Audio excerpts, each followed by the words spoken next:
हरे कृष्ण। तो भक्ति जो है ये एक सर्वोच्च साधन है और भक्ति प्राप्त करने का साधन भगवान के नामों का कीर्तन है।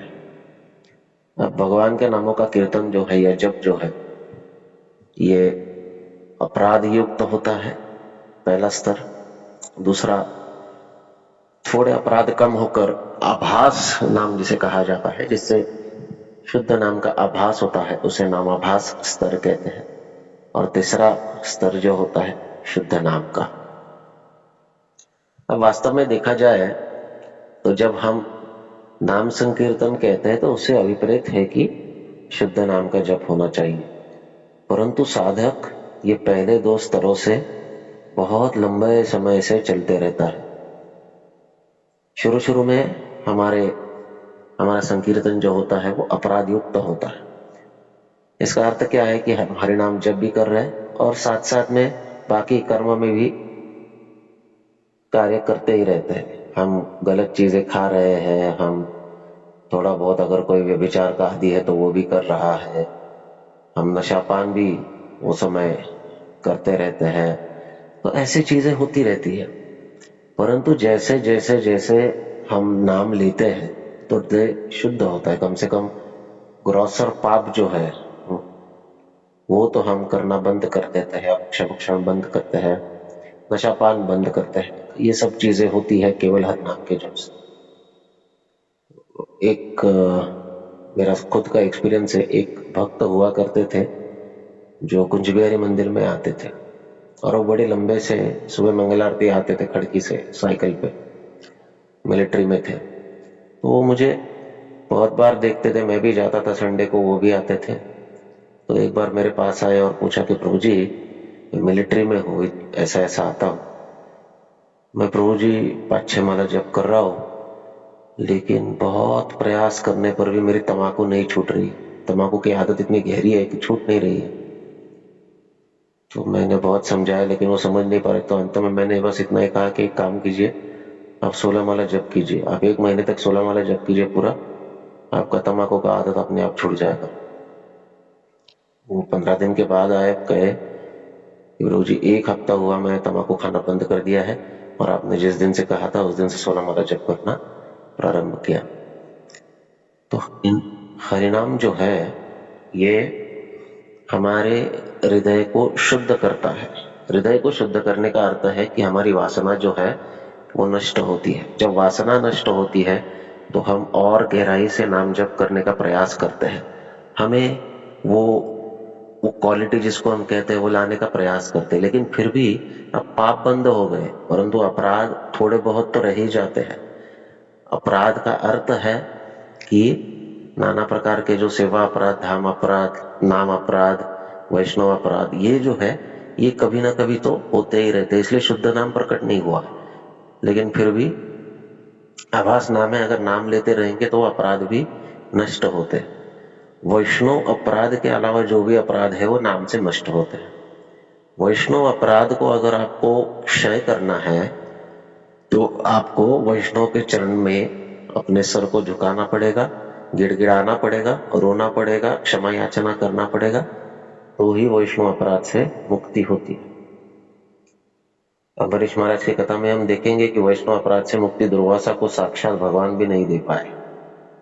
तो ये बहुत आवश्यक है समझना। हम सोचते हैं कि हम साधक बन गए, जप कर रहे हैं, भगवान की कथा सुन रहे हैं, तो हम चाहे जो कर सकते हैं, चाहे जो बोल सकते हैं। ऐसी बात नहीं होती है।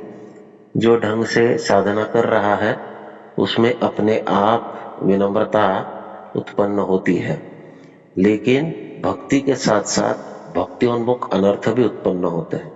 भक्तिोन्मुख अनर्थों का अर्थ है भक्ति के प्रभाव से पूजा मान प्रतिष्ठा को प्राप्त होता ही है, परंतु वो प्राप्त करने की इच्छा, उसके लिए जो हैंकरिंग है वो बढ़ने लगता है, और ये सबसे बड़ा अनर्थ है। और इसके वजह से हम वैष्णव अपराध में भी जुट जाते हैं। तो अगर हम ध्यान पूर्वक जप करेंगे तो बाकी सब अपराधों का शोधन और उन अपराधों का मूल कारण जो है वो इसी से होगा। तो हरिनाम न केवल पापों को मिटाता है, परंतु पाप करने की प्रवृत्ति को, प्रोपेंसिटी को, जो आदत, जो हैबिट्स हमें है, उसको भी वो सुधारता है और मिटा देता है। अन्य कोई भी व्रत हो वो पापों को मिटाएगा, परंतु पाप करने की, कर्म करने की जो प्रवृत्ति है उसको कोई भी व्रत मिटा नहीं सकता है। जैसे परीक्षित महाराज कहते हैं कुंजर शौचवत, ये किस प्रकार है? हाथी स्नान के प्रकार हिसाब से। कोई भी अन्य प्रायश्चित आप करोगे, कर्म करोगे, कोई भी व्रत वैकल्य करोगे तो हाथी स्नान करके आता है, परंतु बाहर आकर फिर से मिट्टी अपने पर वो फेर ही लेता है। तो इस प्रकार अगर आप देखोगे तो कोई भी व्रत आपको मूलतः शुद्ध नहीं कर सकता है, जितना कि भगवान की भक्ति और भक्ति की क्रिया, भक्ति का मापन, भक्ति का स्तर समझने का एक पद्धति यही है कि हम हरिनाम कितना ले रहे, हरिनाम में रुचि किस प्रकार से उत्पन्न हो रही है। भगवान की कथा ये बहुत आवश्यक है। क्यों? क्योंकि जब आप हरिनाम लेने बैठते हो तो आपका मन विचलित होने लगता है, इधर उधर भागने लगता है। मन को आप शांत करने का प्रयास कर रहे हो तो मन और अधिक रिबेलियस बन जाता है, वो और अधिक बागी बनता है, बगावत करता है।